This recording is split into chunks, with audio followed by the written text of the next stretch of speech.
Right now, you are standing on a piece of land that 500 years ago belonged to no one. No passport, no border, no flag, no government asking you for taxes. Somewhere along the way, humans looked at the earth, this one single connected piece of dirt, and decided to draw invisible lines across it and convince billions of people that those lines were worth killing and dying for. So how did that actually happen? How did we go from wandering tribes with no borders at all to a world carved into 195 countries? Let's rewind the clock and find out. For most of human history, we're talking over 200,000 years, there were no countries, or none, not one. Early humans lived in small nomadic groups, moving with the seasons, following food and water. There was no concept of owning land the way we think of it today. Territory was fluid. If your tribe needed to move, you moved.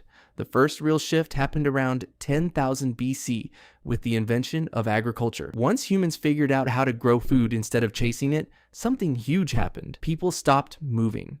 And when people stop moving, they start building permanent homes, villages, storage for grain, and with permanent stuff came something brand new in human history, something worth defending. Once humans had land worth protecting, they needed organization to protect it. Villages grew into towns. Towns grew into city-states, and city-states needed leadership, someone to make decisions, settle disputes, and most importantly, organize defense against rival groups. This is where kings, chiefs, and early rulers come in. Ancient Mesopotamia, Egypt, and the Indus Valley were some of the first places on Earth where organized states emerged, roughly 3,000 to 5,000 years ago. But here's the important part. These early kingdoms didn't have borders the way we imagine them today. There was no line on a map. Power simply faded the further you got from the capital. Control was about people and cities, not territory with a precise edge. The idea of an exact measurable border, the kind you'd see marked on a map today, is actually a surprisingly recent human invention. So when did borders as we know them actually show up? Most historians point to a single moment, 1648, and a set of treaties known as the Peace of Westphalia, signed in Europe after decades of brutal religious warfare. These treaties established a radical new idea, that each ruler had complete authority within a defined territory, and critically, that no other ruler, king, or church had the right to interfere inside those borders. This idea is called sovereignty, and it's the foundation of literally every country that exists today. For the first time in history, land wasn't just controlled, it was legally defined, recognized by other rulers, and treated as an exclusive, protected space. This wasn't really about the people living there. It was about rulers agreeing, this land is yours. That land is mine, and we won't invade each other over it. Congratulations, you've just witnessed the birth of the modern country. Here's where it gets even wilder.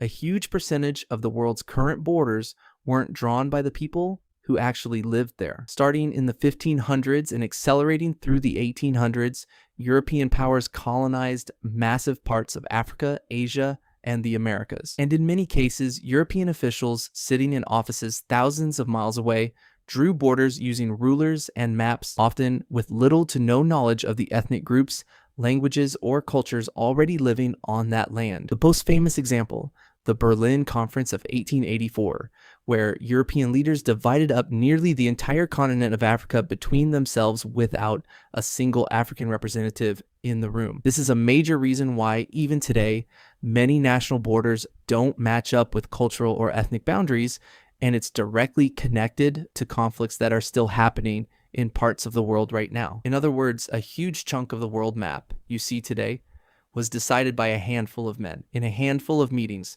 hundreds of years ago. So here's the mind-bending part. A country isn't a physical thing. You can't touch a border. There's no line actually painted across the earth. A country is, at its core, a shared belief millions of people collectively agreeing this flag represents us, this land is ours, and these laws apply here. That's it. That's the whole trick. The moment enough people stop believing in that shared idea, you get revolutions, secessions, and entirely new countries forming, which is still happening today. New nations have formed within the last few decades alone. Countries feel permanent, but historically speaking, they're actually one of the newest inventions in human civilization, younger than religion, younger than writing, younger than the wheel. So, the next time you look at a map, remember, those lines aren't natural. They're not permanent. They're a story humans agreed to tell each other, and it's a story that's still being rewritten right now in real time. Which part of this surprised you the most? Let me know in the comments. And if you like exploring the hidden history behind the things we take for granted, subscribe because this is just the beginning. I'll see you in the next one.